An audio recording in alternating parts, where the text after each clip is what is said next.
პირველ რიგში მინდა კიდევ ერთხელ აღნიშნოთ, რაოდენ მნიშვნელოვანია საფრანგეთის და გერმანიის საგარეო საქმეთა მინისტრების ერთობლივი ვიზიტი საქართველოში.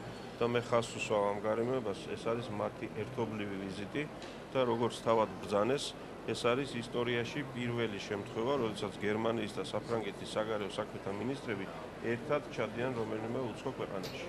ეხლა ეს ნიშნავს იმას, რომ დღეისთვის საქართველო არის ევროპის ცენტრის, ძველი ევროპის, ევროკავშირის ფუძემდებელი, ყველაზე მნიშვნელოვანი სახელმწიფოების გერმანიის და საფრანგეთის ყურადღების ცენტრში და მათ ამ ძალიან მძიმე დაძაბული მუშაობის გრაფიკის მიუხედავად, რაც უკრაინის გამო აქვთ და ზოგადად მათი საქმიანობა ვიცით, შეძლეს საქართველოში ჩამოსვლა.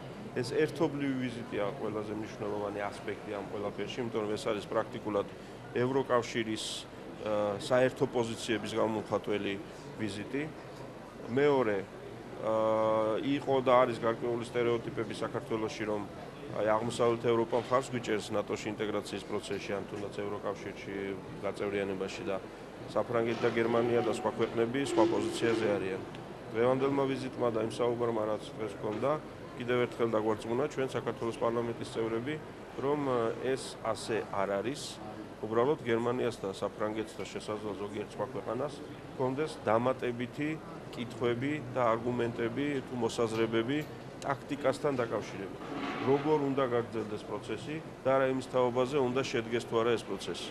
იმიტომ რომ ორივე მინისტრმა დაადასტურა ნატოს ბუქარესტის სამიტის გადაწყვეტილების ერთგულება საქართველოს ნატოში გაწევრიანების თვალსაზრისით, მაგრამ კონკრეტულად რა ნაბიჯები იქნებოდა უპრიანი და უფრო ეფექტური იმისთვის, რომ ამ პროცესში საქართველო იყოს უფრო და უფრო უსაფრთხო და არა უფრო და უფრო მეტი რისკის ქვეშ ყოფი, ამაზე საჭიროა საუბარი.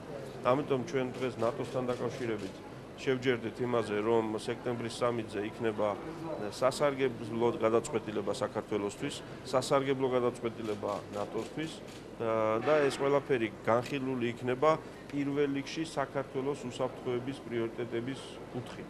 თორემ თავად ნატოს კითხვა არა აქვს იმის თაობაზე, აპირებს თუ არა გაფართოებას სამხრეთ კავკასიაში, იმიტომ რომ ეს გადაწყვეტილება უკვე მიღებულია. იგივე შეეხება ევროკავშირთან ურთიერთობის პროცესს. მოგეხსენებათ, რომ პირველად მოხდა, როდესაც ევროპარლამენტმა რამოდენიმე დღის წინ მკაფიოდ განაცხადა, რომ საქართველოს, მოლდოვას, უკრაინას აქვს ევროპული პერსპექტივა. ეს ნიშნავს იმას, რომ ევროკავშირის კონსტიტუციის 59 მუხლი გამოსყენებადია საქართველოსთვისაც. ეს ნიშნავს იმას, რომ ევროკავშირის კარი საქართველოსთვის დახურული კი არ არის, ღიაა, მაგრამ ეს არ ნიშნავს იმას, რომ ჩვენ იქ შესვლა შეგვიძლია. ამიტომ დღეს ასევე წავიდეთ და შევიდოთ ხვალვე. ასე არც ერთი ქვეყანა არ გაწევრიანებულა ევროკავშირში. პოლონეთი, ჩეხეთი, ბალტიისპირეთის ქვეყნები წლების განმავლობაში იცვლიდნენ და მუშაობდნენ ევროკავშირში გაწევრიანებისთვის. 10 წელზე მეტი დაჭირდა ზოგ მათგანს. ასე რომ, როდესაც საუბარია იმაზე, რომ ეხლა ასოცირების ხელშეკრულებაა მთავარი ამოცანა, დიახ, ეს ასეა და 10, 20, 25 წლის შემდეგ რა იქნება, ეს არის იმაზე მინიშნება, რომ ეს შეიძლება უფრო მალე მოხდეს, შეიძლება უფრო გვიან მოხდეს. ეს არ იქნება, ასე ვთქვათ, რაიმე პრინციპი, რომ აი ევროპა ჩაკეტილია და სამხრეთ კავკასიის ქვეყანა ვერ გახდება ევროპის წევრი. ეს ბარიერი იხსნება. ეს არის ბოლო გამოვლენები, რაც ძალიან მნიშვნელოვანია ჩვენი ქვეყნისთვის და ეს დაადასტურა ორივე მინისტრს.